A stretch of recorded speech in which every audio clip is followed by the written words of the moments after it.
Okay, you should be appearing there, Chloe. No. Hey. There we go. Okay, have a seat. There you go. Hi everybody. So, doing the front of house and the behind the scenes stuff as well. Hi, welcome to Saturday Streaming, number 7. When we started the Saturday Streaming, I must admit this was probably the one that I had in mind, but I was looking forward to the most. Henry Lawson. Yeah, so welcome everybody if you're just tuning in. The Soul of a Poet, Part 1. We'll follow the first few years of Henry's life, and we'll do a few things from the end as well, and walk back towards, as we go. Here's to you, Henry. And all of you. We've got rain here, so yes. Apologies if things get noisy at any point. It'll all be there on YouTube tomorrow, and maybe it'll sound slightly better there, I'm not sure. So let's give it a shot. Let's give it a shot. I'll just get this screen sorted. We'll start with a song that Henry wrote in 1905, which acts as a bit of an overture for Henry Lawson. Yeah. It reminds you how warm his heart was and how much he liked company. I can see we've got some people tuning in from quite a long way away, so let me tell you where we are. We're in our studio here in Millthorpe. Millthorpe's in the tablelands of New South Wales, so we're about 250 kilometres west of Sydney, up into the high country, and it is a bit cool at the moment, and wet, which is nice. Yeah, lovely to see some rain. Let us know. Say good day if you're tuning in, but if the internet gets a little jumpy, it can do when it's raining. As Chloe says, it'll be up on YouTube tomorrow. Hey, Henry Lawson was my favourite author when I was growing up, and he still is. He still is. He's my favourite. He was our Henry. We didn't have a lot of books in the house as a kid, but there was always a copy of Lawson around, so I loved him then. Mostly the short stories, I've got to say. They were so funny. So funny. Hungerford and The Loaded Dog, and then later some poems. And when we first ever decided to set some poetry to music, we picked one of Henry's, and we did. And then we met the great Chris Kempster. Now, Henry, of course, was a poet, but he wrote a lot about music, and there's a lot of thought that, his work was, it sings off the page, as they say. And if there's one fella responsible for bringing all of that Henry Lawson's, the songwriter work together, all his co-writes with all the various people, it's Chris Kempster, the late Chris Kempster. And we met Chris about 20-something years ago, and he was doing his show around the place, and we joined up with Chris, and learnt a lot very quickly from Chris and the people like John Dengate who were part of that show. And yes, this is one of the pieces that we sang with Chris. Lawson wrote As Good As New in 1905, so quite late actually in Henry's life, and it's a bit of an overture, speaking of the brotherhood and sisterhood of humanity. Just so you know though, Henry was born in 1867, just over here in Grenfell, so you're getting a bit of an idea where we are. Grenfell's about 2 hours down the road, a bit more. And then when he was 5 months, give or take, he and the family shifted off to Eurunderee, just outside of Mudgee, Golgong, which is about a bit over 2 hours in the other direction, north of us. He was a central tablelands fella, and we like to think of him as ours. Why not? We will go straight from As Good As New, which with our tune, into another contemporary setting. This one much more recent actually. It's Christina Mimmocchi's wonderful setting of Second Class, Wait Here. And so this is Lawson the activist. Lawson saying that this idea of second class, that's not good enough. We don't do that in Australia. And that'll be a common theme tonight, as Lawson's personal ideas and feelings becoming his politics as well. But the activist,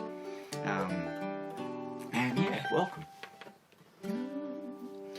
Oh, this is a song of the old lights that came to my heart like a hymn. This is a song for the old lights, for the lights that we thought grew dim, that came to my heart to comfort me, and I pass it along to you. Oh, here is a hand to the good old friend who turns up as good as new. And this is a song for the campfire out west where the stars shine bright. This is a song for the campfire, where the old maids yarn tonight, where the old maids yarn of the old days, and their numbers are all too few. Oh, here is a song for the good old times that turn up as good as new. Oh, this is a song for the old folk, though we've both grown wiser now. And this is a song for the old foe, and we're sorry we had that row. This is a song for the old love, the love that we thought untrue. Oh, this is a song of the dear old love that comes back as good as new. Oh, this is a song for the black sheep that fled from town. And this is a song for the brave heart that lived it down. And this is a song for the battler who sees it through. Oh, this is a song for the broken heart that turns up as good as new. And this is a song for the brave maid, be he bushman, Scot or Russ. A song for the mates we will stick to, for the mates who have stuck to us. This is a song of the old creed, to do as a man should do, till the Lord takes us all to a wider world, where we'll turn up as good as new. Till the Lord takes us all to a wider world, where we'll turn up as good as new.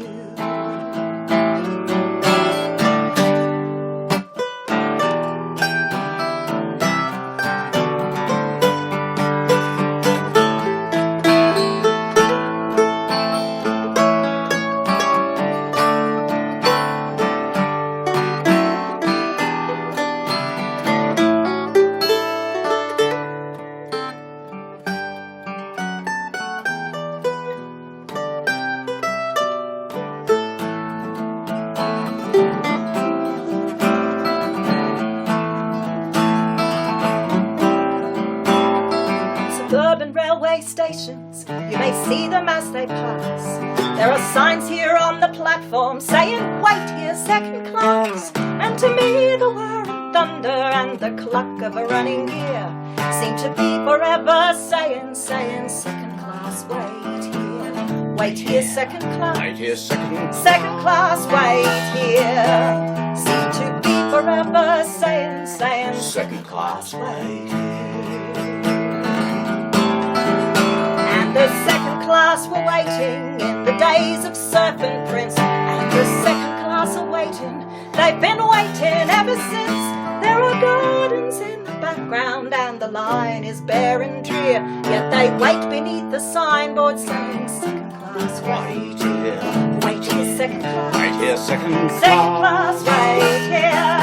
Yet they wait beneath the signboard sneering, second class, wait here.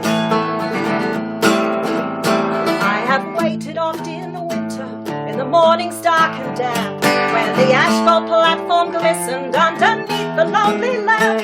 Ghastly on the brick face cutting, selling soap and blowers beer, ghastly on enamelled signboards with their second class Wait here, second class, wait here, second class, wait here. Ghastly on enamelled signboards with their second class wait here. The others seemed like burglars, slouched and muffled to the throats, standing round apart and silent in their shoddy overcoats. And the wind among the wires and the poplars bleak and bare seemed to be forever snarling, second class, wait here, second class, wait here, second class, wait here. They seem to be forever snarling, second class, wait here, wait here.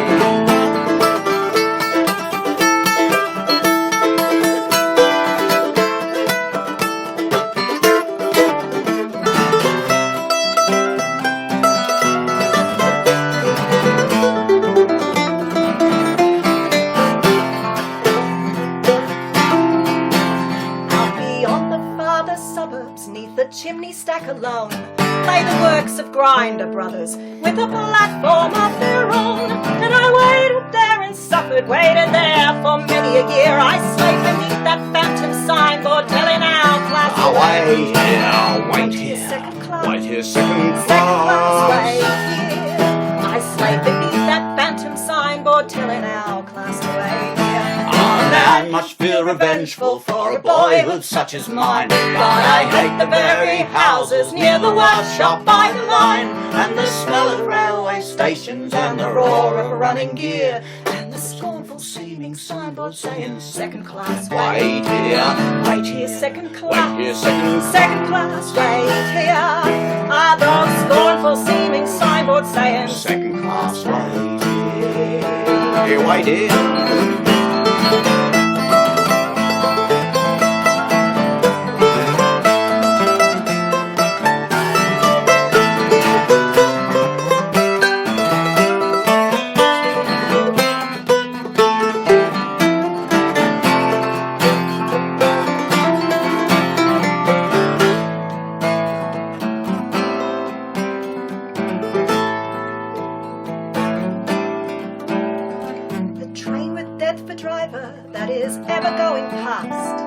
There are no class compartments, and we all must go at last to the long white jasper platform with an Eden in the rear. And there won't be any signboard saying second class, wait here. Wait here, second class. Wait here, second class. Second class, wait here. No, there won't be any signboard saying second class, wait here. Ah, wait here, second class. Wait here, second Second class, class. wait here. No, there won't be any signboard saying second class, wait here. No one says it like Henry, and by that stage he was working, painting trains as well, or he'd been painting trains at Hudson's, in Clyde, and at Wickham in Newcastle as well, so he had some very strong experience of working people by the time he was writing those. But yes, as we've played this show of ours around Australia, and Henry Lawson indeed overseas, because he is legendary. People know who he is wherever you go. Certain songs in particular. And even if we go back to Chris Kempster's show, the Henry Lawson Songs and Stories show of 20 odd years ago that we were lucky enough to be part of, Chris wrote many great tunes for Henry Lawson, including famously Reedy River, where it all started back in the 40s, 50s. But, and even back when I was a kid, everyone had a very clear idea of who our Henry was. But it doesn't seem, no matter what you say about Henry, someone out there will say, that's not how I heard it. In other words, he is legendary. He's a legend. And the mystery around his life starts with his pen names and the great holes in his biography and those famous stories of everyone tell you these great long experiences with Henry Lawson that could never have happened. So what I'm getting at, I suppose, is out there'll be many ideas. You've all got a very clear idea in your heads, I'm sure, of who Henry Lawson is, but very few of you would agree with each other, or with us. It's that's the great thing about Henry, is he's robust and broad, and he's many things. I hope over the course of these couple of shows we can give you a bit of some different ideas, maybe, and some things you'll recognise. He was called Harry by those who knew him. Most people who knew him called him Harry, so it really does start with the name. Yeah, and although he was shy and struggled with deafness, apparently he was funny too. He was a cheeky sort of character, Henry. He was. Give you a fine example. And talk about being a practical joker, and he was. A lot of his mates who knew him well thought of him as like a Peter Pan sort of a character, like a childlike through his whole life. And indeed, he got on so well with kids his whole life. He was one of those blokes who loved kids and kids loved. So even at the very end of his life, the supposedly bad times, and they were in ways, but yet stories of him walking around the rocks and the hard-bitten bits of Sydney, and the kids all saying, "G'day, Mr. Lawson. How's things today, Mr. Lawson?" He'd always stop with a chat and a yarn. Here's a story that I hope, fills a little bit of the character of Henry in. And it was given to us by Ian McDougall. Ian's another bloke who's set a lot of Lawson to music. And he gave us this story about Henry Lawson towards the end of his life. And Ian wrote it so well, I'm going to read it for you rather than retell it. This is Henry Lawson and the portrait of Cardinal Moran.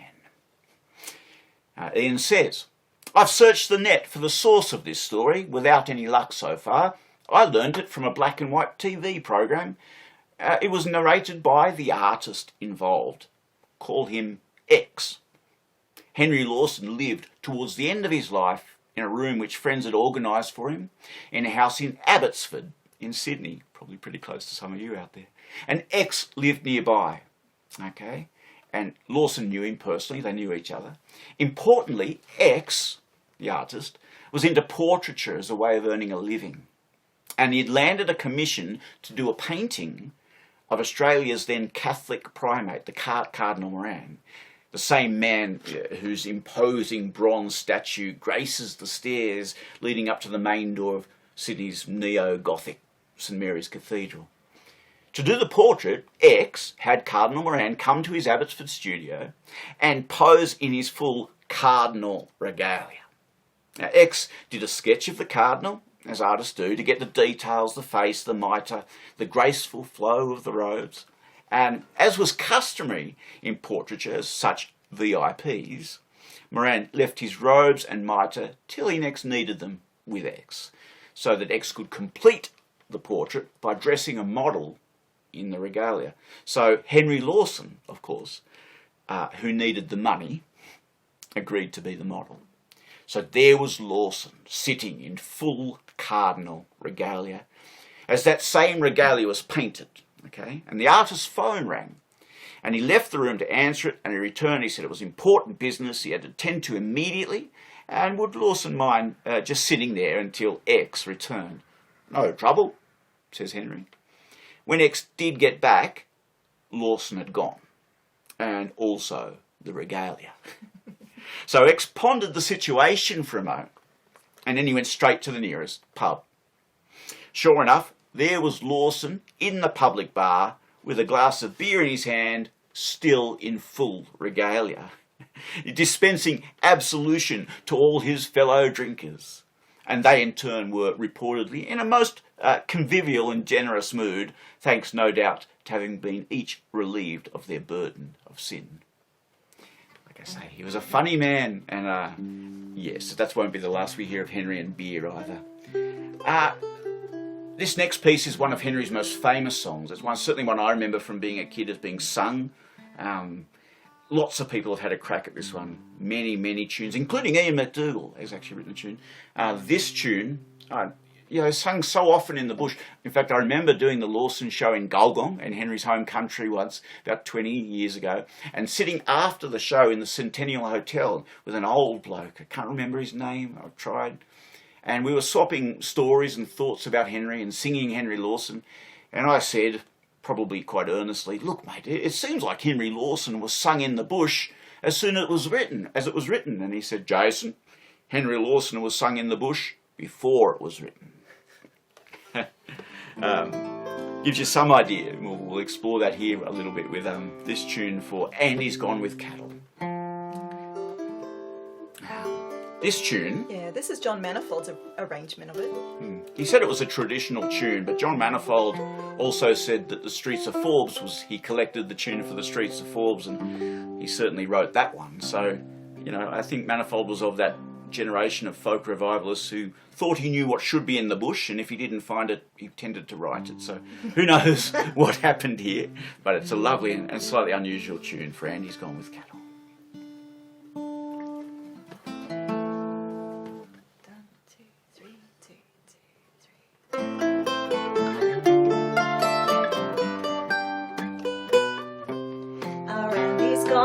To battle now against Drought the Red Marauder. And he's gone with cattle now across the Queensland border. He's left us in dejection now. Our hearts with him are roving. It's dull on this election now since Andy went to droving.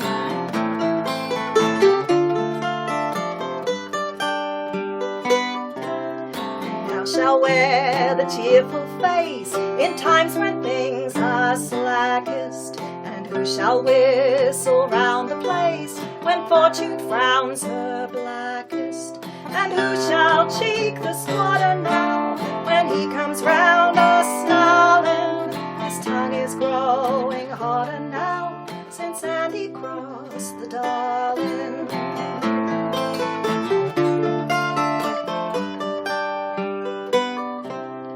The gates are out of order now, in storms the riders rattle. Far across the border now, our Andy's gone with cattle. Poor Auntie's looking thin and white, and Uncle's cross with worry. And poor old Blue howls all night since Andy left Macquarie.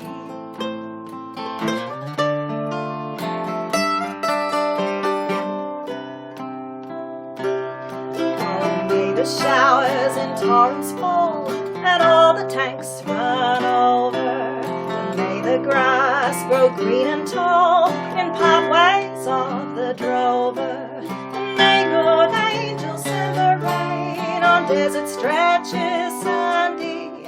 When the summer comes again, God grant will bring us Andy.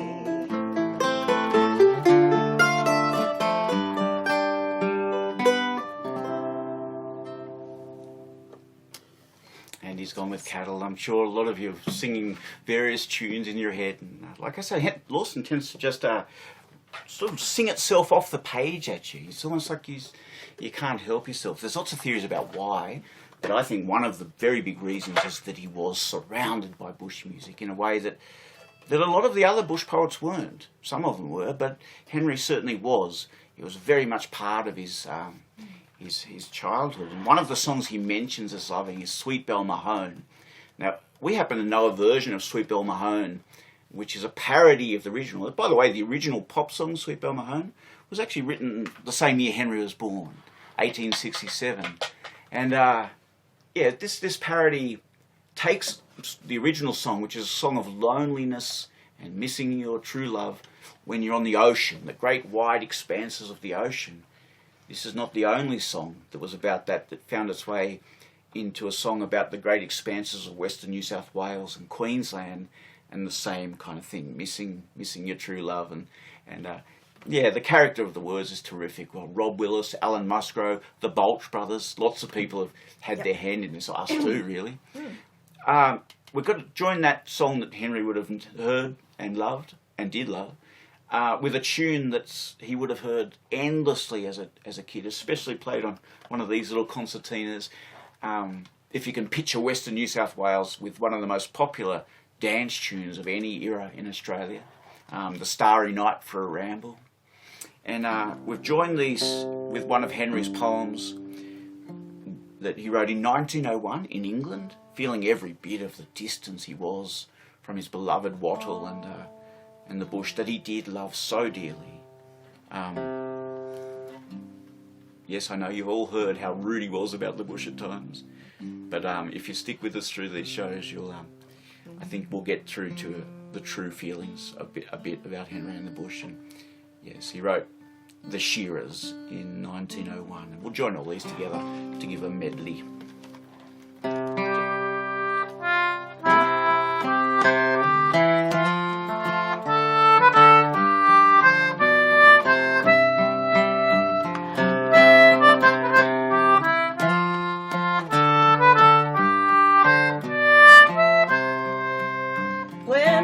Shearing comes, lay down your drums, step to the board, your spanking chums. But who will greet me when shearing's done? Sweet Belle Mahone.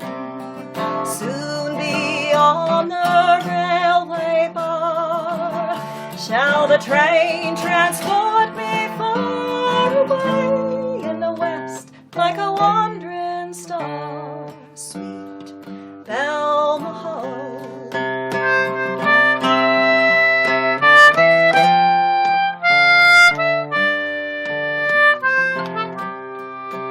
For here I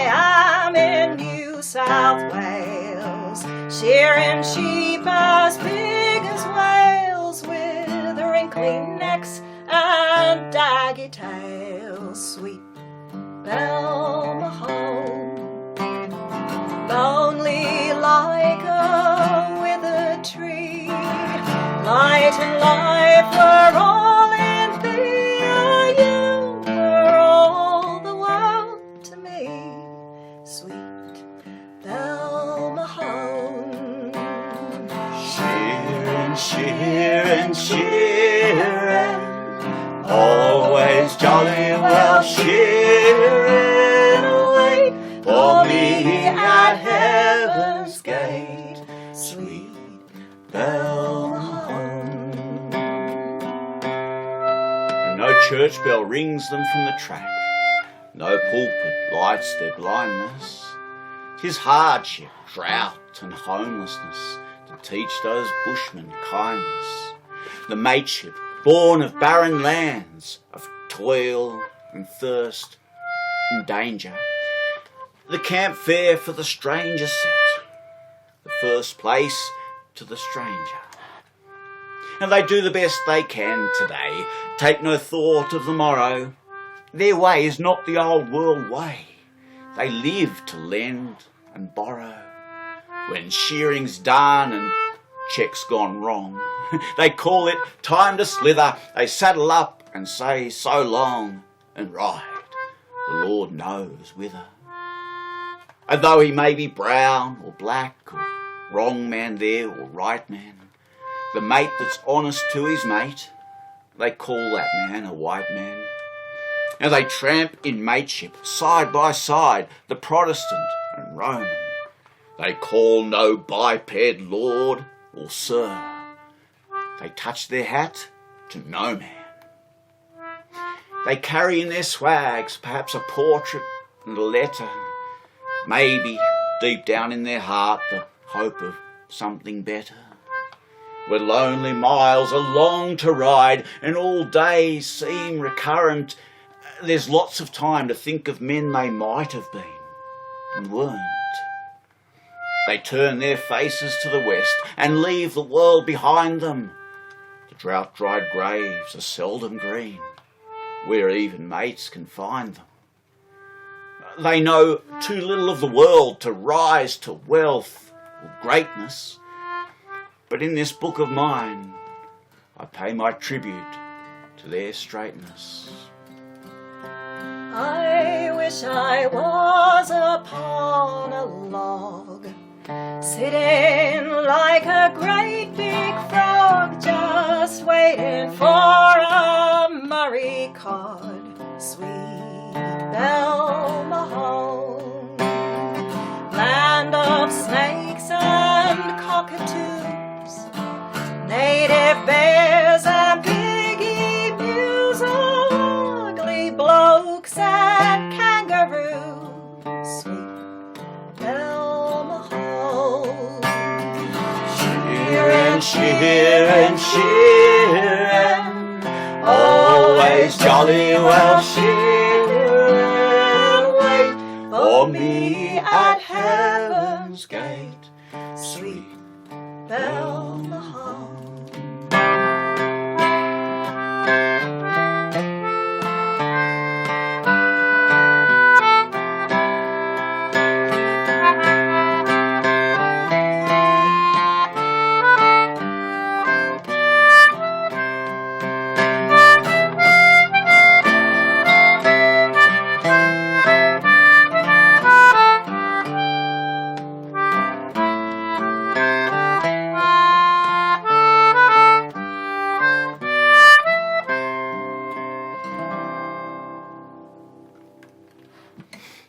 Starry Night for a Ramble. Yes, Henry would have heard that tune. I'm sure you've all heard it a lot of times too. We're going to stay with Henry in the Bush and the idea of traditional tunes from this part of the world and the sort of things Henry would have heard. And then we'll take a sharp turn into Henry in the city. Yes, Henry would have seen a lot of these concertinas as a young person growing up. Henry was born in 1867, and this little Anglo concertina Chloe's playing so nicely was born in 1872.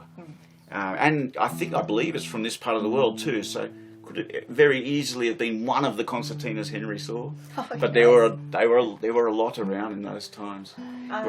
It's on loan from John Hartley. Thank you very much, John.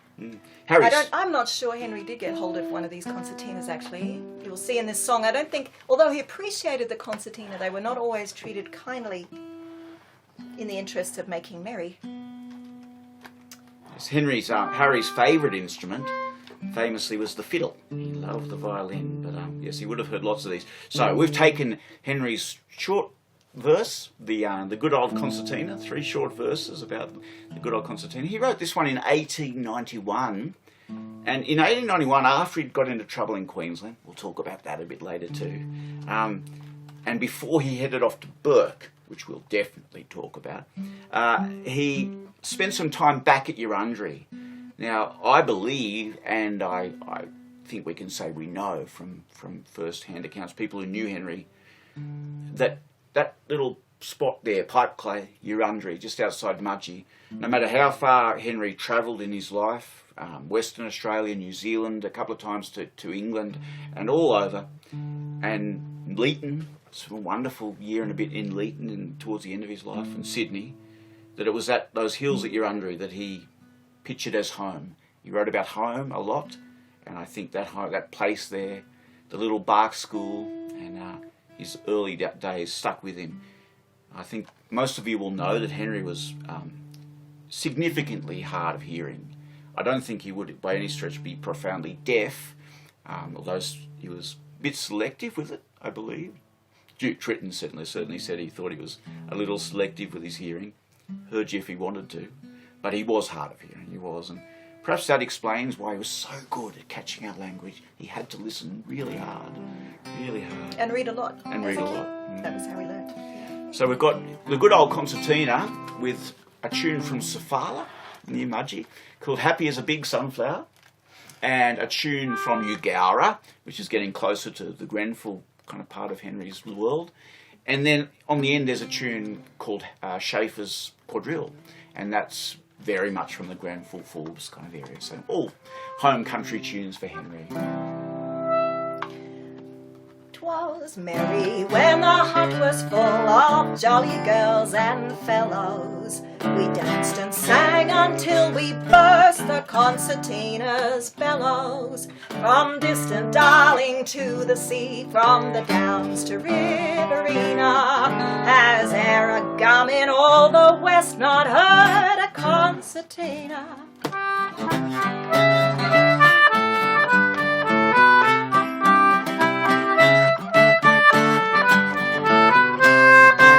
Thank you, partners.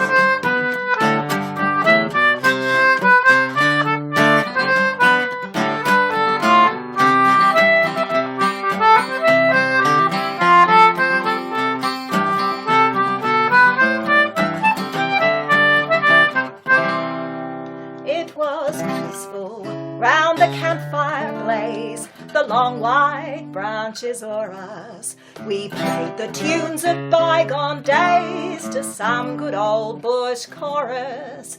Old Erin's harp may sweeter be, the Scottish pipes blow keener, but sing an old bush song for me to the good old concertina.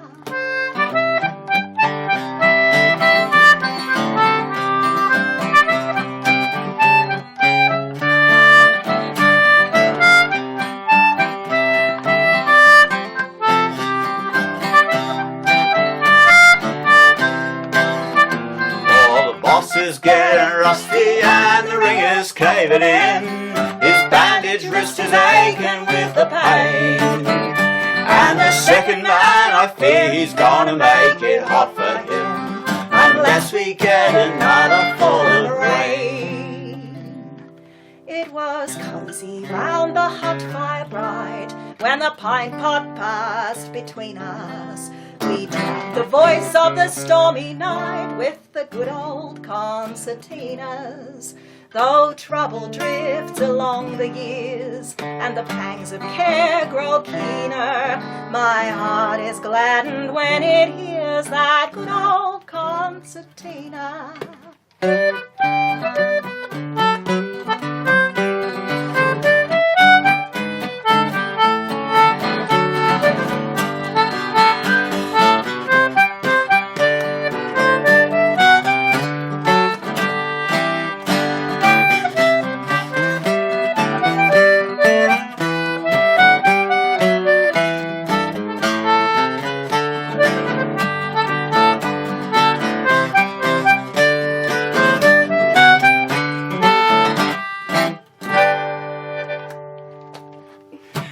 I like to think Henry would have been dancing when he heard those tunes.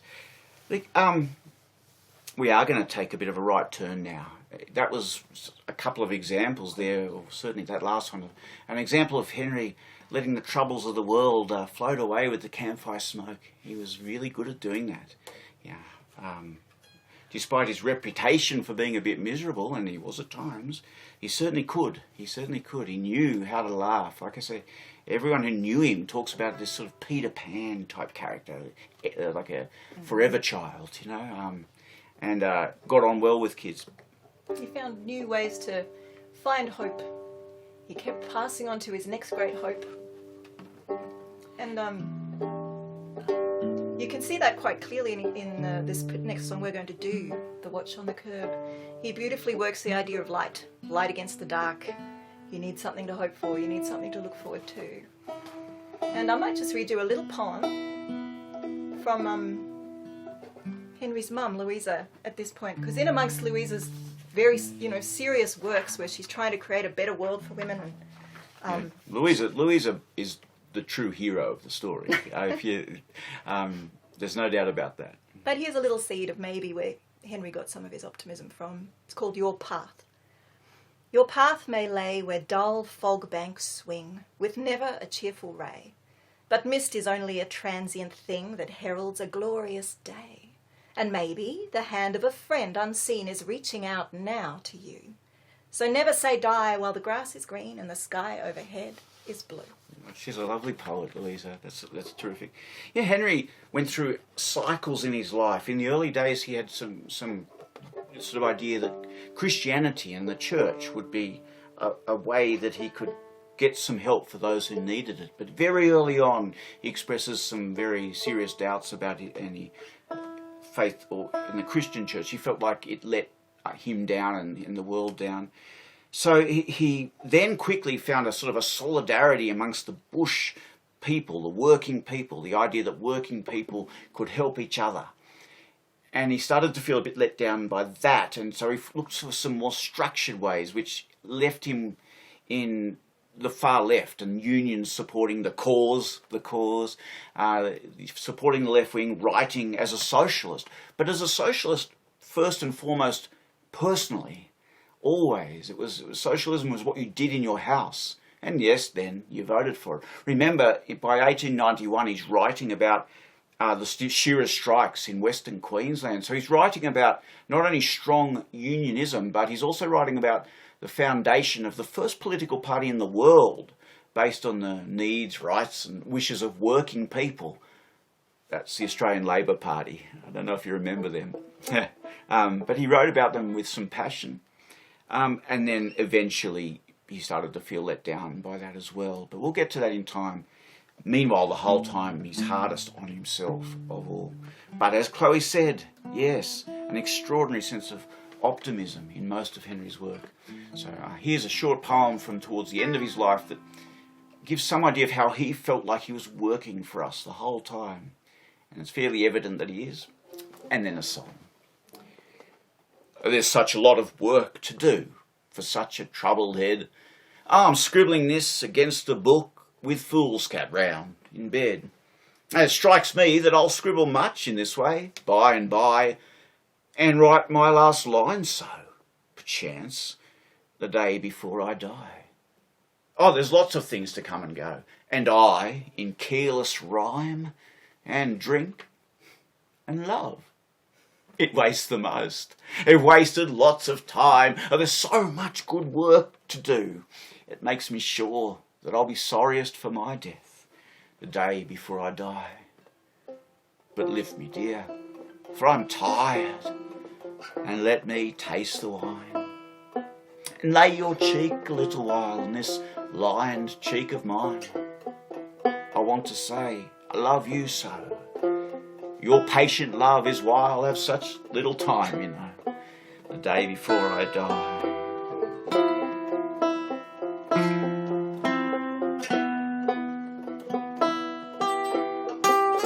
Night lights are falling, girl of the street. Go to your calling if you would eat.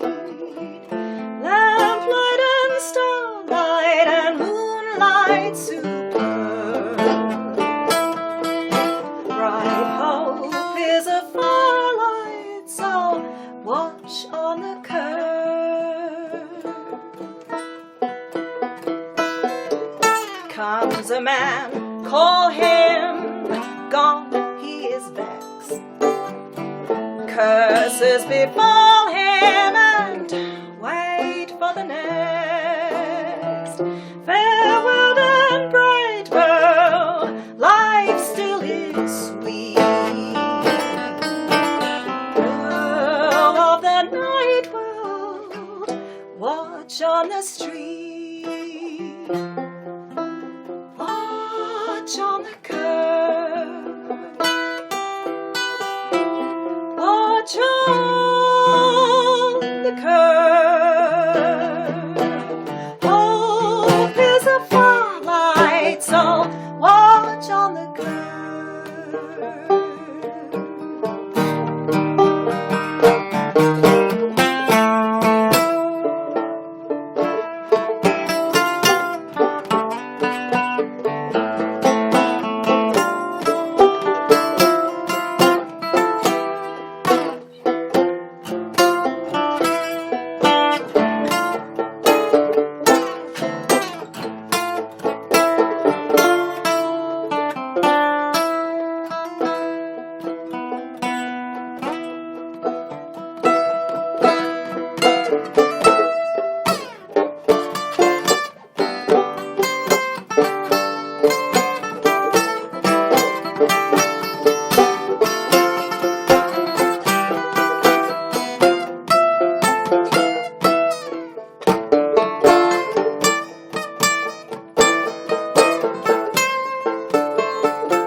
Dreary the watch is, moon sinks from sight, gas only blotches darkness with light.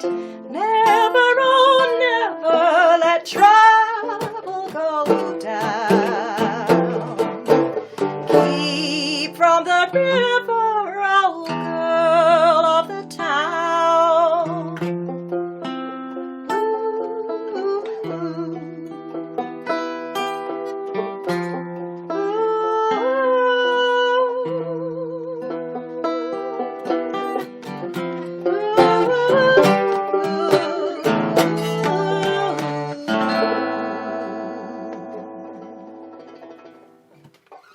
Watch on the curve. Like Chloe said, it always found that light and hope.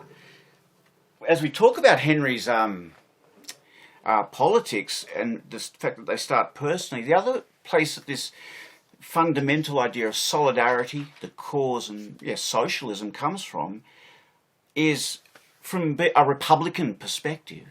He's writing these early pieces of his life at a time when there were still convicts around who could show you the stripes of the cat on their back, the wheeled marks of the cat. The working people and the convicts were very, very quick to want Australia to be their home. So when Henry talks about home, he's certainly talking about this place, Australia. The Tories of the day talked of home as England. I don't mean to generalise too much, but it's true. It's true. It's the way it worked. So his socialism is a kind of a patriotism.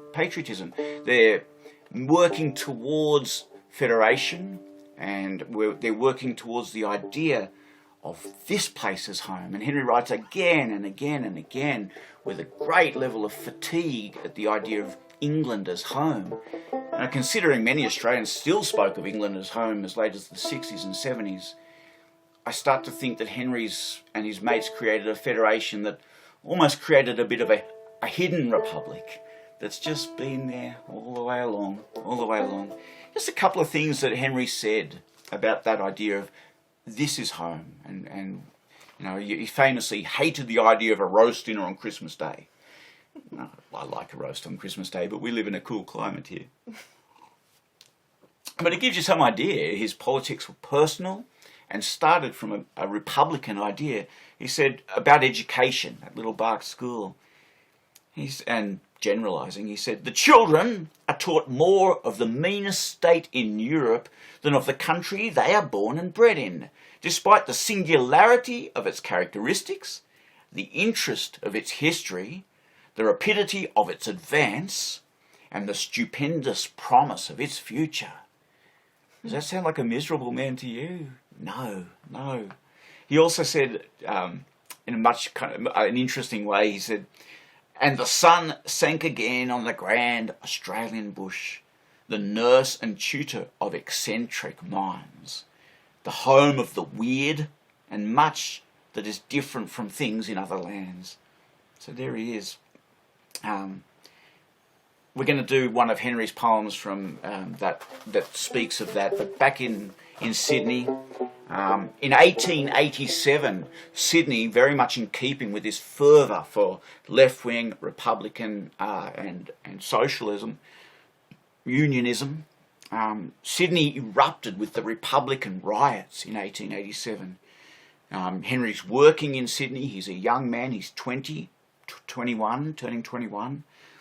And he wrote this piece.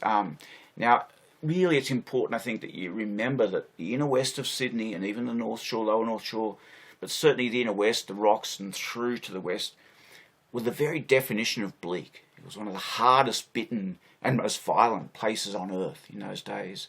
And things have changed a lot, but that's what he was writing about. And that's my nan's history, my Nan Pi's history, so I always think of her with this one. The only thing I'd like you to bear in mind while we do this one is when Henry wrote this, he was 21, and he actually wrote most of it on Petersham Railway Station. Here's the trains coming up again, and maybe next time a train's late and you get a bit cranky, you could do a bit of method acting and turn it to some good. Chloe's going to play some good tunes from this part of the world too to help us out. They lie. The men who tell us, for reasons of their own, that want is here a stranger, and the misery is unknown. For where the nearest suburb and the city proper meet, my windowsill is level with the faces in the street drifting past to the beat of weary feet, while I sorrow for the owners of those faces in the street. And cause I have to sorrow in a land so young and fair, to see upon those faces stamped the marks of want and care. I look in vain for traces of the fresh and fair and sweet, in sallow, sunken faces that are drifting through the street, drifting on to the tread of listless feet. I can sorrow for the owners of the faces in the street. In hours before the dawning dims the starlight in the sky, the wan and weary faces first begin to trickle by, increasing as the moments hurry on with morning feet, till like a pallid river flow the faces in the street, flowing in to the beat of hurried feet. I sorrow for the owners of those faces in the street. The human river dwindles when 'tis past the hour of 8. Its waves go flowing faster with the fear of being late, but slowly drag the moments, whilst beneath the dust and heat the city grinds the owners of the faces in the street, grinding body, grinding soul, yielding scarce enough to eat. Oh, I sorrow for the owners of the faces in the street. And then the only faces, till the sun is sinking down, are those of outside toilers and the idlers of the town, save here and there a face that seems a stranger in the street, tells of the city's unemployed, upon his weary beat, drifting round to the tread of listless feet. Oh, my heart aches for the owner of that sad face in the street. And when the hours on lagging feet have slowly dragged away, and sickly yellow gas lights rise to mock the going day, then, flowing past my window like a tide in its retreat, again I see the pallid stream of faces in the street ebbing out to the drag of tired feet, while my heart is aching dumbly for the faces in the street. And now, all blurred and smirched with vice, the day's sad pages end. For while the short, large hours towards the longer, small hours trend, with smiles that mock the wearer and words that half entreat, Delilah pleads for custom at the corner of the street, sinking down, a battered wreck by tempest beat. A dreadful, thankless trade is hers, that woman of the street.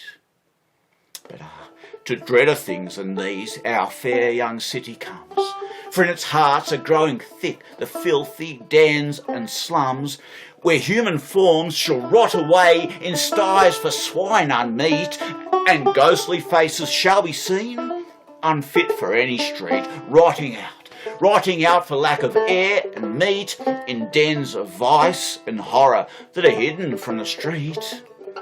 I wonder, would the apathy of wealthy men endure? Were all their windows level with the faces of the poor?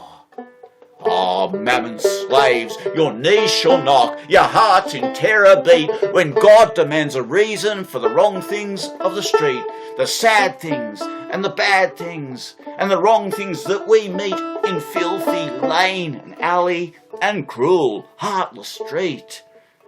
I left that dreadful corner where the steps are never still, and sought another window overlooking gorge and hill. But when the night came, dreary, with the driving rain and sleet, they haunted me, the shadows of those faces in the street, flitting by with noiseless feet and with cheeks but little paler than the real ones in the street. Oh, once I cried, "Oh God Almighty, if thy might doth still endure, now show me in a vision for the wrongs of earth a cure." And lo, with shops all shuttered, I beheld a city street, and in the warning distance heard the tramp of many feet coming near to a drum's dull, distant beat. And soon I saw the army that was marching down the street. Then, like a swollen river that has broken bank and wall, the human flood came pouring with the red flags over all, and kindled eyes all blazing bright with revolution's heat, and flashing swords reflecting rigid faces in the street, pouring on to a drum's loud, threatening beat, and the war hymns and the cheering of the people in the street. And so it must be, while the world goes rolling round its course. The warning pen shall write in vain, the warning voice grow hoarse. But not until a city feels red revolution's feet shall its sad people miss awhile the terrors of the street, the dreadful everlasting strife for scarcely clothes and meat, in that pent track of living death, the city's cruel street.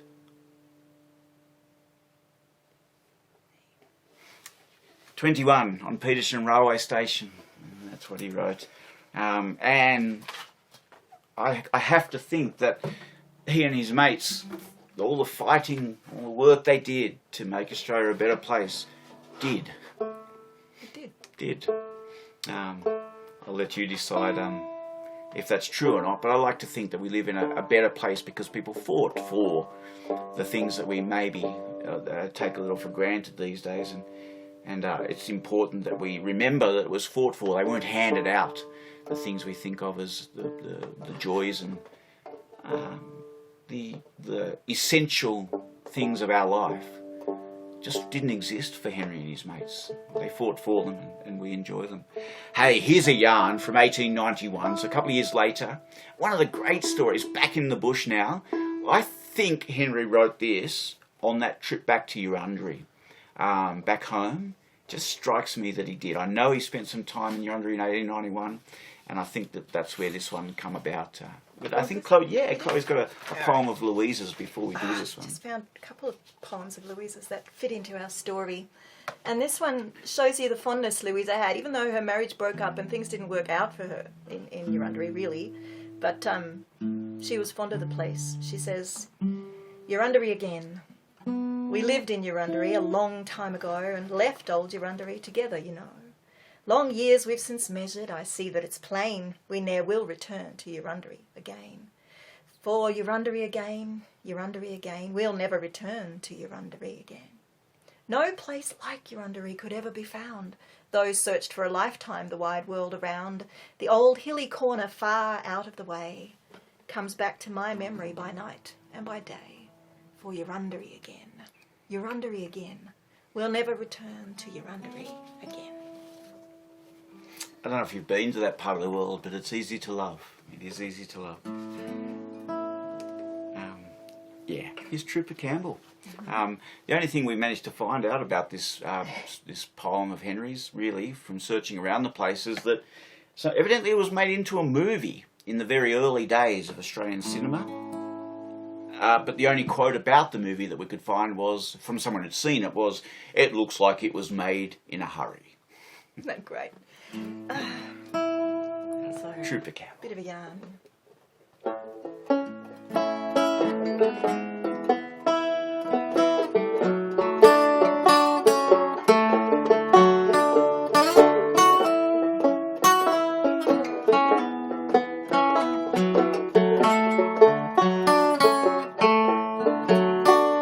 One day old Trooper Campbell rode out from Blackman's Run, his stock whip and his sabre glance. I'm going to start that again.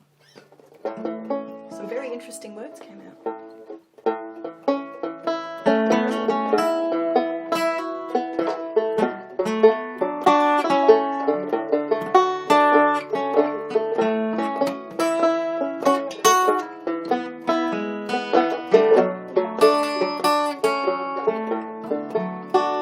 One day old Trooper Campbell rode out to Blackman's Run, his cap and his sabre glancing in the sun. It was New Year's Eve and slowly across the ridges low, the sad old year was drifting to where the old years go. The trooper's mind was reading the love page of his life, his love for Mary Wiley ere she was Blackman's wife, and he sorrowed for the sorrows of the hard arrival one, for he knew that there was trouble out there on Blackman's Run.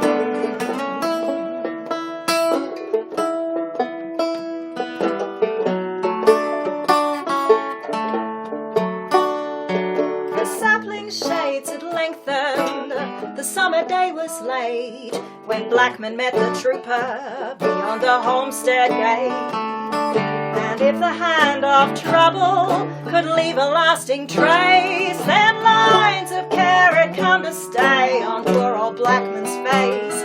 Not good day, Trooper Campbell, it's a bad, bad day for me. You are of all the men on earth the one I wish to see. The great black clouds of trouble over our homestead hang.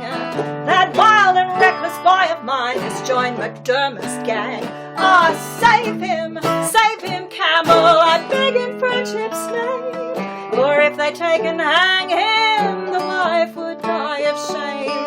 Could Mary or her sisters hold up their heads again and face a woman's malice or claim the love of men? Ah, but if he does a murder, were better we were dead. Don't take him, Trooper Campbell, if a price be on his head. I might shoot him, Campbell, when you meet him face to face, and save him from the gallows and us from that disgrace.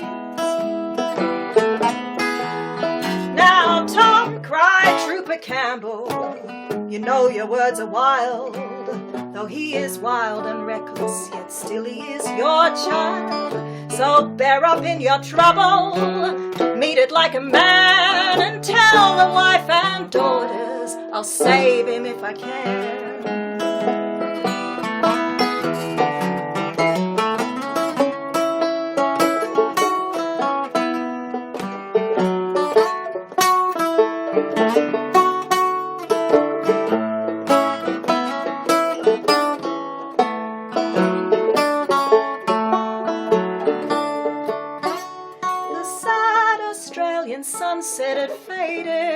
from the west, but night brings darker shadows to hearts that cannot rest.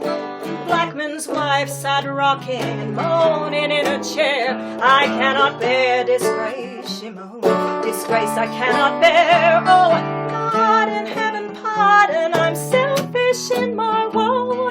My boy is better-hearted than many that I know, and I will face the world's disgrace till his mother's dead. My foolish child shall find a place to lay his outlawed head.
Noticed aught about him till 13 miles were done. When close beside a cutting, he heard the click of locks, and he saw the rifle muzzles were on him from the rocks. And suddenly a youth rode out, and close by Campbell's side, "Don't fire in heaven's name, it's Campbell, boys," he cried. And one by one in silence the levelled rifles fell. For who'd shoot Trooper Campbell of those who knew him well? Well, bravely sat old Campbell, no sign of fear showed he. He slowly drew his carbine, it rested by his knee. And the outlaws' guns were lifted, none the silence broke, till steadfastly and firmly old Trooper Campbell spoke.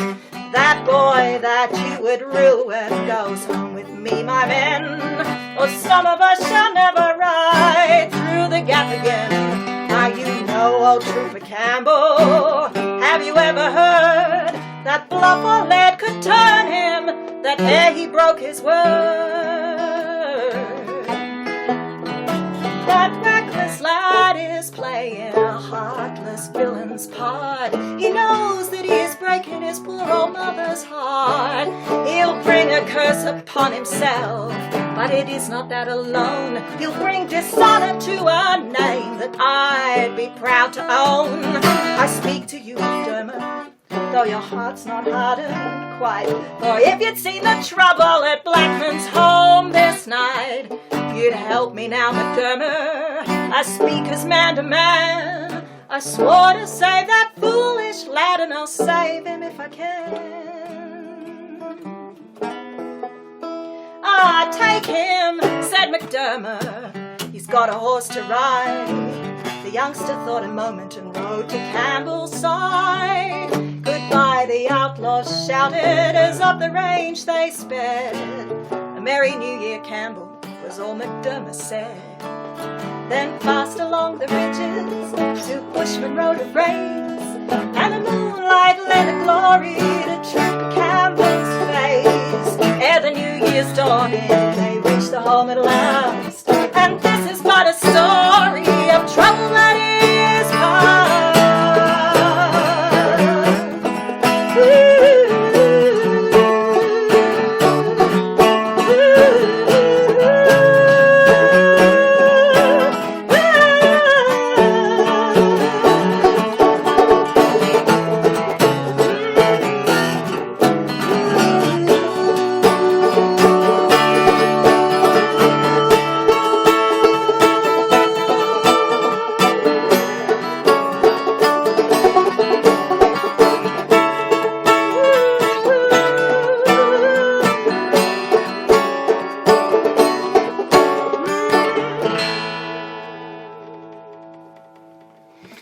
Whoever said Henry Lawson couldn't give you a happy ending? Right there, right there. He keeps you waiting though. He does. He makes sure that you see that the world is at stake in that story, and yet the young Yes, you get everyone's viewpoint, everyone's vantage point there. Love it. Just a quick bit of housekeeping. This is our 7th Saturday streaming. They're free concerts. We do them to Facebook, but we know the internet can get a little bit weird, so what we do is, and just because we want to archive these things, we over the next day or so we'll get it up to YouTube as well. But they are free concerts, but there is a hat to chip into through the website, so we do appreciate any donations. I usually say a little bit helps a lot, and a lot helps enormously. Some of you I know have already paid today, so thank you very much. A little bit is fine, and yes, for those who've been very generous, thanks again. It's a weird time as an artist. We lost, I think we worked it out. We've been gigging hundreds of times every year for 30 years, and then all of a sudden we lost, we had $30,000 worth of gigs just wiped off. Now, I know we're not alone. Most people have been affected by this COVID thing, but that's the way it affected us. And of course, nothing else has come in. But we're really enjoying these, and that's the way it works. We're going to take Henry off to Bourke now. Henry's time in Bourke was probably one of the most formative times in Australia's history. We're going to take him to Bourke, and we're going to leave him there. So that's what they did. Yeah, Archibald. Actually, his mate Brady. Part of the Dawn to Dusk club in Sydney were heavy drinking, and we know about Henry's use of alcohol. He's alcoholic, and a lot of depression as well, and he was in big trouble, and Brady took him into the Bulletin to see Archibald, and Henry's there, and Archibald described him as having tobacco juice and reeking of stale beer and drinking down at the rocks, and the Bulletin didn't want a poet of the rocks. And so Archibald said to Brady, "What's wrong with Henry?" And Brady evidently was the one who came up with the idea, said, get him out to Bourke, where all the action, crowd. Yeah, all the action is. He went out there to Bourke, and he wrote for the Union paper under various pen names, the Western Herald, putting the Union's case in the most extreme and sort of prejudiced fashion. And he got a bit of a debate going with the other newspaper that they needed a poet. So they got the poet, in quotes. No one knows who he was. And in fact, the poet's poems have been lost. But Henry's are still in existence. You can read Henry's, and they're pretty funny. They're extreme in their viewpoint, pushing the case of the unions. There are many people who now believe that Henry was also writing the poet's view from the other side. So in other words, arguing against himself to make a few dollars and to push forward the argument a little bit. I don't know if that's true or not. But he also worked in a shearing shed. Many people at the time thought Henry Lawson was a gun shearer. There are some people out there today who probably think he might have been, but no, he was no gun shearer. But he did work at Tyrrell Woolshed, and for about a week and a half. Yeah, because of the shearer strikes in the week and a half, maybe 2, 3. But he was a dog's body. He was a green hand rouseabout, as he called himself. And he basically had a big dose of the reality of what he'd been writing about in theory, by diving into that shearing shed. This poem is set back in town. Now remember, they're shearing in Bourke, west of the Darling River, in spring and summer. Now, the shearing season, it was extended. Tyrrell is enormous. The year before Henry was there, they shore nearly 400,000 sheep in the year. Henry's year, maybe a little bit less than that. And it was extended because of the strikes and the disruptions, so they were shearing right up towards Christmas in that corrugated iron shed. Anyway, this is what he wrote about being out of that shed. He's back in town now, and he's ordering dinner. He's sitting looking across a glass of beer at his mates, Beer makes you feel the way you ought to feel without beer, as he said. And he orders dinner. He says to his mate, "Call this hot?" "I beg your pardon." "Hot? You don't know what it means." "What's that, waiter? Lamb or mutton?" "Thank you. Mine, it's beef and greens." "Bread and butter while I'm waiting?" "Milk?" "Oh, yes, a bucketful." "I'm just in from West the Darling." picking up and rolling wool. Mutton stewed or chops for breakfast, dry and tasteless, boiled in fat. Bread or brownie, tea or coffee, 2 hours graft in front of that. Legs of mutton boiled for dinner, mutton greasy warm for tea, mutton curried. Gave by order, it's beef and plenty greens for me. Breakfast, curried rice and mutton, till your innards sacrifice and you're sickened at the colour and the smell of curried rice. It's all day long with living mutton, bits and belly wool and fleece, blinded by the yolk of wool, and shirt and trousers stiff with grease, till you long for sight of verdure, cabbage plots and water clear, and you crave for beef and butter as a boozer craves for beer. It's a dusty patch in baking mulga, glaring iron hut and shed, feel and smell of rain forgotten, water scarce and feed grass dead, hot and suffocating sunrise, all pervading sheepyard smell, stiff and aching green hand stretches, slushy rings the bullock bell, pint of tea, hunk of brownie, sinners string towards the shed, great black greasy crows round carcass, screen behind, dust cloud red. The engine whistles, go it tigers, and the agony begins, picking up for 7 devils out of Hades for my sins. Picking up for 7 devils, 7 demons out of hell. They'd sell their souls to get the Belle sheep, for 6 Christ they'd sell. And the day grows hot as where they come from, too damned hot for men or brutes. Roof of corrugated iron, just 6'6" above the chutes.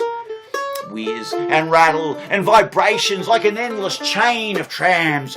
Blasphemy of 5 and 40, prickly heat and stink of rams. Barcoo leaves his pen door open and the sheep come bucking out. When the rouser goes to pen them, Barcoo blasts the rouseabout. That's injury with insult added. Trial of our cursing powers, cursed and cursing back enough to damn 12 worlds like ours. Well, take my combs down to the grinder, will you? Have you seen my cattle pup? There's a sheep fell down to me chute. Just jump down and pick it up. Give the office when the boss comes. Catch that glory sheep, old man. Count the sheep in my pen, will you? Fetch my combs back, when you can. Oh, when you get a chance, old fella, will you pop down to the hut? Fetch me pipe. The cook will show you, and I'll let you have a cut. Shearer yells for tar and needle, ringers roaring like a bull. Wool away, you sons of angels, where the hell's the foundling wool? £1 a week. And station prices mustn't kick against the pricks. 7 weeks of lurid mateship, ruined soul, and £4.06. What's that, waiter? Look here, waiter. To be brief, I said beef, you bloodstained villain. Beef, moo cow, roast bullock, beef. If you've worked in the sheds, you'll probably find that just as funny as I do. I did just enough work in the shearing sheds to know that I wanted to play guitar for a living. I think we're going to squeeze 2 more in, and then we'll leave Henry in Burke. We're going to do the Shearer's Dream. You might have heard the tune in there, and it's a terrific poem of Henry's. Some say this wasn't Henry's at all. I think it was Henry's. It's pretty clear. And, maybe this is one of those ones that was in the bush before Henry. That's right. As I said before, that bloke in Gulgong said to me, Jason, Henry was sung in the bush before it was written. And this is one of the ways you can interpret that mysterious, mystical statement from Gulgong. The Shearer's Dream. There's a long tradition here in Australia of the dream songs. And this is the Shearer's Dream as Henry had it. And Chloe used the tune so nicely under the green hand Rouseabout there, but yeah, here's the song. Yes, it was, ironic. We're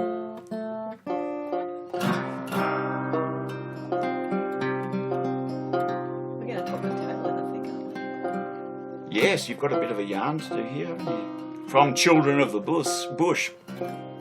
Just to put a bit of perspective on the Shearer's dream. Thanks for everyone for coming along tonight. Well, after this one, we'll finish off with the outside track, and we're going to pick up Henry again. Pick him up in Burke. We can't rush his time in Burke. It's the formative time, not just for Henry, but for Australian literature, for Australian storytelling, for us. It built us in so many ways, so we're not going to rush. There will be a third show. There's just too much Henry to enjoy. By the time we get to the end of the third show, we'll have proved to you that the idea that Henry wrote his best work in his early years is just not right. It's just not true.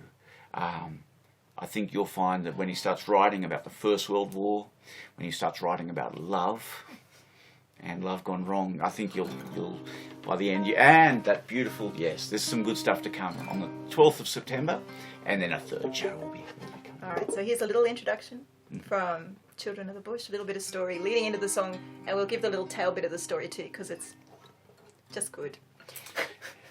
Just then, one of the travellers who were camped a bit up the creek suddenly commenced to sing. It was a song called The Shearer's Dream.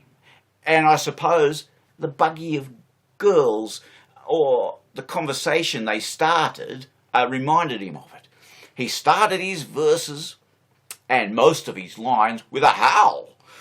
There were unexpected howls all through the song, and it wailed off just as unexpectedly, in places where there was no pathos that I could see.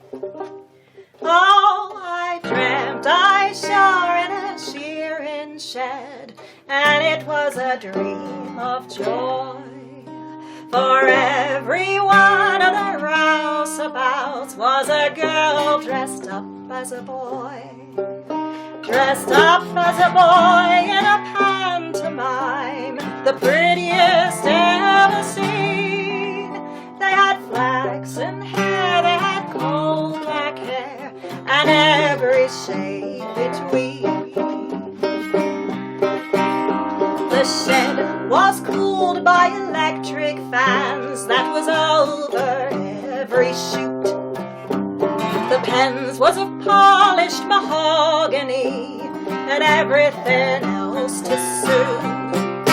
The house was fixed with spring mattresses and the tucker was simply grand. And every night by the billabong we danced to a German band.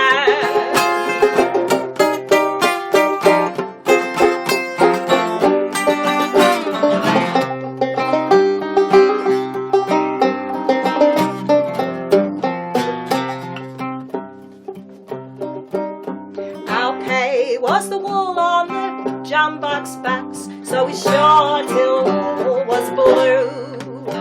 The sheep was washed afore they were sure, and the rams were scented too. Oh, we all of us cried when the shed cut out, in spite of the long hot days. For every hour them girls waltzed by, with whiskey and beer on trays. There were short, plump girls, there was tall, slim girls, and the handsomest ever seen. They were 4'5", they were 6 feet tall, and every size between. There was 3 of them girls to every chap, as handsome as they could be. There was 3 of them girls to every chap, and 6 of them picked on me. We was drafting them out for the homeward track, sharing them round like steam, when I woke with my head in the blazing sun to find 'twas a shearer's dream. They had kind grey eyes, they had coal black eyes, the grandest ever ever seen. They had plump pink hands, they had slim white hands, and every shape between. Ow! The singer's voice, or memory, seems suddenly to have failed him at this point. But whether his mates hit him on the back of the head with a tomahawk, or only choked him, I do not know. Mitchell was inclined to think, from the sound of it, that they choked him. Alright, thanks everybody. We're going to sing one more for you to finish off. This is the outside track. Henry wrote this a little later in his life. We'll pick Henry up in Burke on the 12th of September. There's so much more to say about Henry. Next week, though, with Saturday streaming, we'll be delving back into a show that, I've been waiting to do this show again for 20 years. We call it Sleepers. There's a remarkable family, Carrie Milliner and her family, the Bobbin family. Carrie was born in the 20s. They were sleeper cutters in the Nullika outside of Eden. Some of their family songs go back hundreds of years. Some of them are more recent things that they picked up, but they sang in the bush of the Nullika. All of the kids, 9 for kids. their own entertainment after dinner? After tea, they'd sing a song before they were allowed out to play. Yes. The songs are just fantastic, and the stories are terrific. If you grew up in the bush a little, or on farms like I did, then I'm sure you'll be just as find it just as resonant as I do. But yes, and if you are inclined to contribute, please do jump on the website, and it'd be lovely to chip in. But yeah, just the main thing is your company and enjoying the concert. And you can sing along with this one. Please do. Made for the folk club sessions, this song. This is the outside track. So yes, the track out west New South Wales, back of Burke, gone on the outside track. Outside track in racing terms, of course, is the hard track around the outside. But in this particular specific case, Henry's waving goodbye to the various members of the Dawn to Dusk drinking club, his good mates in Sydney. We like to sing this song as they sail off through their heads and off to England mostly. But we tend to sing this song at the end of some of these shows to remember some of the great people who've taught us about Henry Lawson. Chris Kempster, most of all. Yep. The late Chris Kempster. We'll be singing a couple of Chris's settings on the 12th of September. But also John Dengate, Danny Spooner, Dave de Hugard, Len Neary, and the outside track. All the best.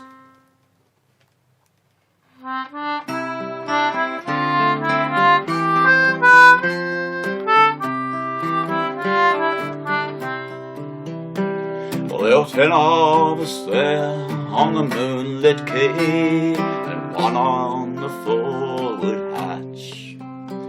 No straighter man to his mates than he had ever said, lend us a match. To be long, old man, hear our glasses clink. To be long, here we grasp your hand. So we dragged him ashore for a final drink, and the whole wide world seemed grand. For they marry and go as the world rolls back. They marry and vanish and die, but their spirit shall live on the outside track as long as the years go by.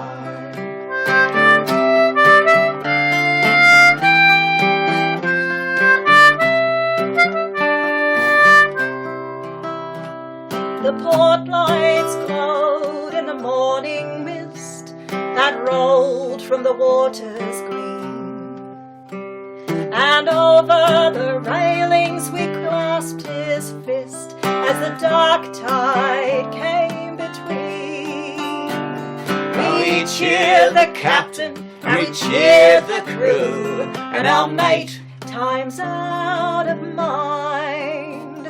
We cheered the land he was going to, and the land he left behind. For they marry and go as the world rolls back. They marry and vanish and die, but their spirit shall live on the outside track as long as the years go by.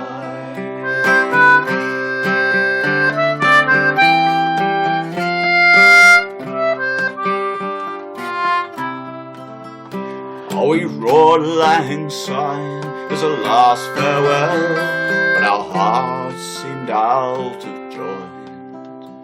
I well remember the hush that fell as the steamer passed the point.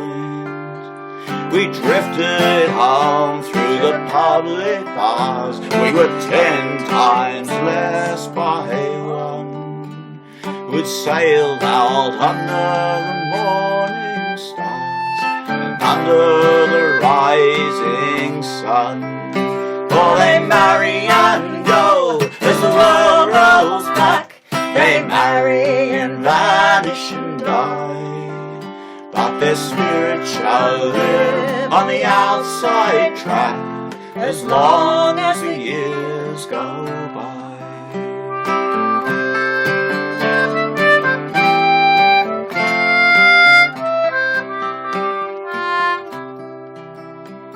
And one by one and two by two they've sailed from the wharf since then.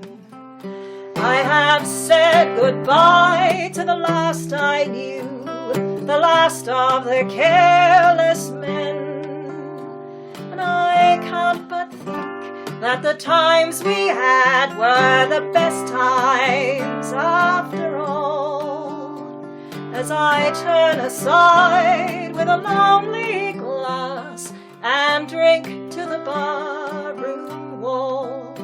For they marry and go as the world rolls back. They marry and vanish and die, but their spirit shall live on the outside track as long as the years go by.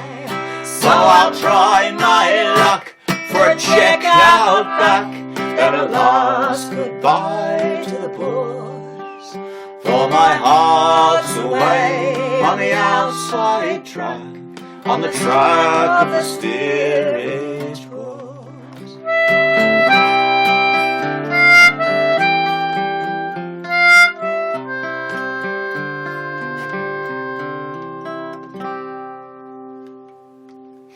Gerry Hallom's tune. Gerry's from England, so it makes that song a bit of a dual citizen. But appropriate, considering it's a song about sailing off, but it is for all those great people, a lot of whom are no longer with us, who we've shared Lawson with over the years, and we'll be sharing more on the 12th of September. Thanks for your company tonight. We'll go and say good day to you all on Facebook now, and we'll upload the show as best we can over the next day or so. Thank you. Good night. Thanks, folks. See ya.